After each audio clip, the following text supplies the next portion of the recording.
কয়েক ঘন্টা আগেও তিনি শুটিং ফ্লোরে ছিলেন, হাসি খুশি, প্রাণবন্ত। কেউ ভাবতেই পারেনি সেই হাসির আড়ালেই লুকিয়েছিল এক নীরব বিদায়ের মুহূর্ত।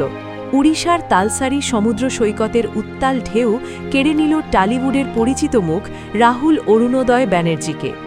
একটি ছোট অসতর্কতা শেষ পর্যন্ত কেড়ে নিল এক প্রাণবন্ত শিল্পীর জীবন। তার আকস্মিক চলে যাওয়ায় টলিপাড়ায় নেমে এসেছে শোকের ছায়া, আর ভক্তদের হৃদয় ভরে গেছে গভীর বেদনায়। রোববার উড়িষ্যার তালসারি বিচে একটি ধারাবাহিকের শুটিং চলছিল।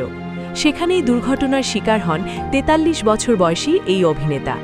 শুটিং চলাকালীন কিংবা বিরতির সময় তিনি সমুদ্রে নামেন। হঠাৎই ঢেউয়ের মধ্যে তলিয়ে যান তিনি। দ্রুত উদ্ধার করে তাকে দীঘা সাব ডিভিশনাল হসপিটালে নেওয়া হলেও চিকিৎসকেরা শেষ পর্যন্ত তাকে মৃত ঘোষণা করেন।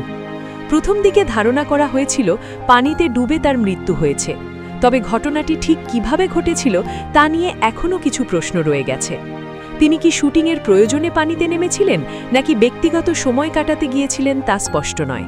প্রাথমিক ময়নাতদন্তে চিকিৎসকেরা জানান প্রায় ১ ঘন্টার মতো পানির নিচে ছিলেন তিনি। এই দীর্ঘ সময়ের মধ্যে তার শ্বাসনালী ও পাকস্থলিতে বিপুল পরিমাণ নোনা পানি ও বালি ঢুকে যায়। দেরিতে উদ্ধার হওয়ায় পরিস্থিতি আরও জটিল হয়ে ওঠে, যা শেষ পর্যন্ত তার মৃত্যুর কারণ হয়ে দাঁড়ায়। এরই মধ্যে সামাজিক যোগাযোগ মাধ্যমে ছড়িয়ে পড়েছে তার ছেলে সহজের উদ্দেশ্যে লেখা একটি আবেগঘন চিঠি। সেই লেখায় তিনি নিজের জীবনের সংগ্রাম, ভালোবাসা আর কিছু মূল্যবোধের কথা তুলে ধরেছিলেন। ব্যক্তিজীবনে অভিনেত্রী প্রিয়াঙ্কা সরকারের সঙ্গে তার সম্পর্ক এবং পরিবার নিয়েও সেখানে উল্লেখ ছিল। ওপার বাংলার জনপ্রিয় চলচ্চিত্র চিরদিনই তুমি যে আমারের মাধ্যমে দর্শকের কাছে বিশেষভাবে পরিচিত হয়ে ওঠেন রাহুল। পরে ছোট পর্দা, বড় পর্দা এবং ওটিটি প্ল্যাটফর্মেও তিনি সমানভাবে নিজের দক্ষতা প্রমাণ করেন।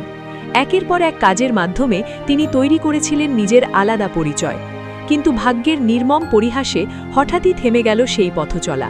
তার এই অকাল প্রস্থানে টলিপাড়ার শিল্পী সমাজ ও অসংখ্য ভক্ত আজ গভীর শোকে স্তব্ধ।